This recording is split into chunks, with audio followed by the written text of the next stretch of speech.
Dapat gayahin niya si ni Chis Escudero, mga kababayan. Gayahin niya si Saldico. Nag-resign bilang congressman ng Ako Bicol Party List. Kaya lang yung pagiging Senate President nga niya, kung hindi pa siya kinudita ng kapwa niya senador at niniloklok si Tito Sen, di man siya alis bilang Senate President. Buti pa si Speaker Martin, nag-resign bilang Speaker para walang impluensya sa investigasyon.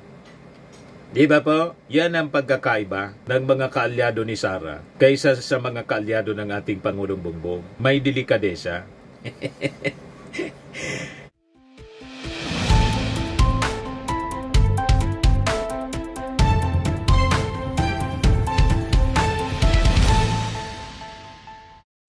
Hello po mga kababayan, si Dante Maravillas, Bicolano vlogger, broadcast journalist from Albay. Pinaila na po ng ethics complaint si Chis Escudero. Ayan Before the Senate Committee on Ethics and Privileges, Republic of the Philippines. Ang complainant po si Attorney Marvin Asiron. Ayan Respondent, Senator Francis Chis Escudero. Basahin natin. Yan verified ethics complaint. As the late Senate President Joby Salunga once wrote in the Presidential Plunder, the quest for the Marcos ill-gotten wealth. The reason is simple. Good men and good women can seek and tired of being good before bad men, and bad women get sick and tired of being bad. Pero alam naman natin po yung ill-gotten wealth. Hindi man totoong ill-gotten. Kasi kung ill-gotten po, di sana hindi na-dismiss yung mga ill-gotten wealth cases laban sa mga Marcos. Binasura po. Binasura ng mga iba-ibang korte. Local courts and pati yung sa Amerika, sa New York, yung mga Swiss accounts. Pero dito sa complaint mga kababayan, ethics complaint, dinote pa rin ni Attorney Marvin Asiron yung sinabi ni Joby Salunga noon. Wala mang problema yan. Importante, updated tayo kung ano yung nangyari sa tinatawag na ill-gotten wealth ng mga Marcoses na isa-isa po na binasura ng korte. Baseless. Walang katotohanan. Yung sabi dito sa balita, look, Attorney Marvin Asiron files an ethics complaint against Senator Chis Escudero over a 30 million pesos donation from Lawrence Lubiano, who owns 99.331% or 331% of Centerways Construction. Attorney Asiron cites the following facts and evidence he gathered. 35 million daw vanishes from the company books during the donation period. Same fiscal year reported 3 different ways in SEC filings. No explanation. Then 112 government contracts worth 16.67 billion pesos follow concentrated in Sorsogon. Yun ang na-corner. 16 billion yung biglang na-corner after nung donation. 16 million plus na projects na concentrated sa Sorsogon, home province ni Chis Escudero, na corner ng Centerways, kung saan yung may-ari na si Lawrence Lubiano naging donor niya. Ano tingin ninyo? Walang influensya si Chis doon sa pagka-corner po ng 16 billion contracts? Yan ang tanong. Before donation, 2021, 12 contracts with a total of 720 million lang yung nakuha ng Centerways. After ng donation, 2022 to 2025, bilang tumalon po yung kontrata, 90 contracts na with a total of 15.9 billion ang nakuha daw ni Lubiano. Lubiano also owns 91% of Metroways Healthcare, which won COVID-era medical contracts in Bicol. Kaya sabi dito ni Jesus Falsis, post niya to na gustong filean ng disbarment yata. Gustong ipa-disbar ni Chis Escudero itong si Attorney Jesus Falsis. Karma niya is forthwith. Kaya sabi niya dito sa post, expel Chis Escudero from the Senate now. Dapat gayahin niya si ni Chis Escudero, mga kababayan. Gayahin niya si Saldico. Nag-resign bilang congressman. ng Ako Bicol Party List. Kaya lang, yung pagiging Senate President nga niya, kung hindi pa siya kinudita ng kapwa niya senador at tiniloklok si Tito Sen, di man siya alis bilang Senate President. Buti pa si Speaker Martin, nag-resign bilang Speaker para walang impluensya sa investigasyon. Di ba po? Yan ang pagkakaiba ng mga kaalyado ni Sara kaysa sa mga kaalyado ng ating Pangulong Bongbong. May delikadesa. Tingnan ninyo si Jinggoy, si Joel Villanueva. Si Jinggoy, may problema uli. Mga kababayan sa dati niyang kaso sa Napoles pork barrel scam. Yan yung latest na balita ngayon. No? Sandigan Bayan denies Jinggoy Estrada demurrer anyo on graft crops. Da sir, yan o, hindi pa talaga safe si Jinggoy kahit doon sa pork barrel scam. Hindi pa safe. Sandigan Bayan moves to proceed with Jinggoy Estrada's 200 million pork barrel scam trial due to strong evidence of guilt.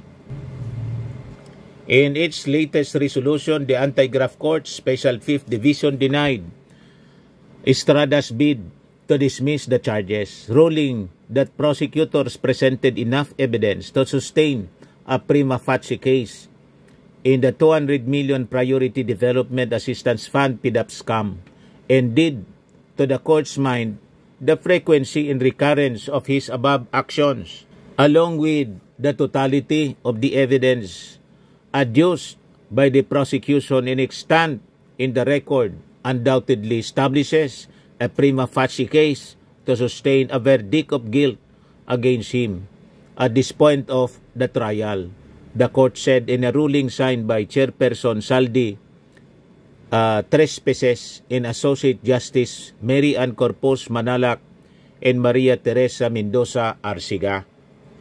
Nakita na ninyo, mga kababayan, pagkatapos sabit pa dito si Jinggoy. Sa pinangalanan siya, ginuso ni Bryce Hernandez, kasama si Joel Villanueva, pero wala pa ni isa sa senador ang nakaisip mag-resign. Wala. Si Martin nag-resign as speaker. Si Saldi nag-resign bilang congressman. Sino na ngayon ang may matino, mga kababayan, na pag-iisip? Di ba? At least yung dalawa po, nagdalang hiya. May delikadesa, mga kababayan. Itong mga senador na dikit sa mga Duterte. Manang-mana kay Sara Duterte na kahit na-impeach na proud pa. O di ba? Suportado ng mga kaori niya sa Senado. Yan sabi dito sa report ng Billionaire News. With the court upholding its earlier denial of his demurrer to evidence, Estrada must now present his defense when trial resumes October 2. Estrada is also facing a separate corruption controversy after former Department of Public Works and Highways officials accuse him of taking a 30% kickback from 300 million flood control project alongside Senator Joel Villanueva, who was alleged to have benefited from 600 million worth of projects. Pagkatapos, ni mag-inhibit man lang yung dalawa na senador sa pag-participate sa committee hearing, sa committee investigation ng Blue Ribbon. Wala talaga po. Harap-harapan. Nandun sila talaga, mga kababayan, habang inimbestigahan yung kanilang sarili. You see, itong Senado, mga kababayan, talaga, kuwan ito, hawak ng mga Duterte. Yan Duterte Senate. Dinagdagan pa yung budget ni Sara. Yan Yan ninyo. Parang kung umasta, presidente na talaga. Kita ninyo? Yan si Sara Duterte. Present sa hearing ng Senado kasi at home siya sa Senado. Teritoryo niya yung Senado, playground niya. At ang kanyang toys, yung mga senador. Pagdating sa Congress po, ito yung balita ngayon. Vice President Sara Duterte was absent again from the House budget deliberations there was no personnel from the OBP present during the session. So sabi dito, 2 beses nang na-defer ang deliberasyon dahil sa hindi pagdalo ng bise.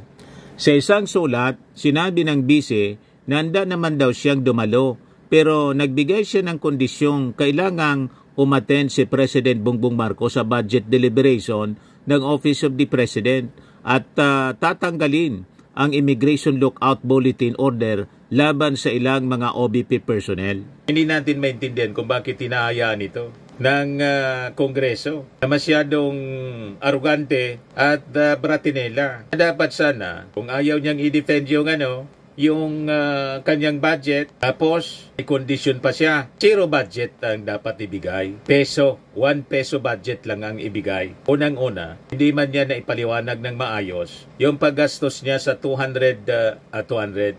612 million plus na confidential funds. Until today, hanggang sa na-impeach siya, na-archive na, hindi pa rin malaman ng ating mga mamamayang Filipino paano ginamit yung pondo ng bayan. You see? Yan ang pinakasimpleng aksyon. Ayaw mong i-defend, wag. Sinong logi? 2 beses na nag-absent, mga kababayan. Yes, sabi ni Renato Bani Sr., and who is she to ask for a condition to the President? Sabi ni BC Rigazzo, your conditions, demands are noted. Deliberation deferred. Next agency, please. Yun ang dapat gawin. Huwag aksyonan kung yan ang gusto niya. Si Yoret Cantillan, acting like a president na. May something.